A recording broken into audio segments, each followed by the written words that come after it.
एक बार मेरी बहन की ननंद ने मुझसे कहा कि भैया जब तक हम नहीं ब्याहे थे और आपकी बहन ब्याह कर हमारे घर नहीं आई थी तब हमारा घर बहुत चमकता था।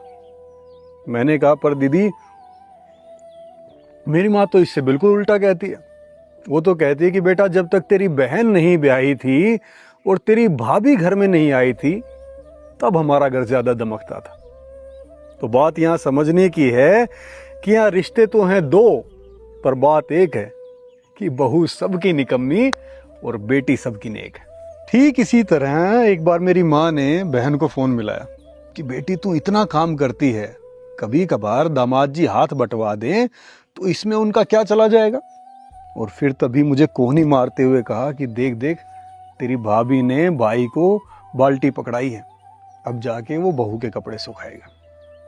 और तब मेरा मन बार बार एक ही बात को सोचता है कि पता नहीं क्यों औरत ही औरत की दुश्मन बन जाती है।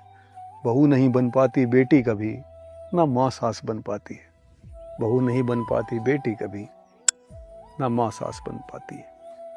पर आप कोशिश कीजिएगा, आप अगली पीढ़ी की हो कि आप माँ बन पाए, सास नहीं।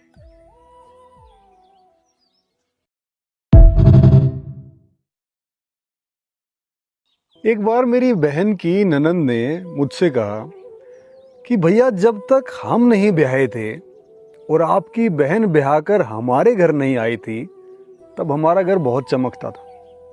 मैंने कहा पर दीदी मेरी माँ तो इससे बिल्कुल उल्टा कहती है। वो तो कहती है कि बेटा जब तक तेरी बहन नहीं ब्याही थी और तेरी भाभी घर में नहीं आई थी तब हमारा घर ज्यादा दमकता था। तो बात यहाँ समझने की है कि यहाँ रिश्ते तो हैं दो, पर बात एक है कि बहू सबकी निकम्मी और बेटी सबकी नेक है। ठीक इसी तरह एक बार मेरी माँ ने बहन को फोन मिलाया कि बेटी तू इतना काम करती है, कभी कभार दामाद जी हाथ बंटवा दें तो इसमें उनका क्या चला जाएगा। और फिर तभी मुझे कोहनी मारते हुए कहा कि देख देख तेरी भाभी ने भाई को बाल्टी पकड़ाई है, अब जाके वो बहू के कपड़े सुखाएगा। और तब मेरा मन बार बार एक ही बात को सोचता है कि पता नहीं क्यों औरत ही औरत की दुश्मन बन जाती है। बहू नहीं बन पाती बेटी कभी, ना माँ सास बन पाती है।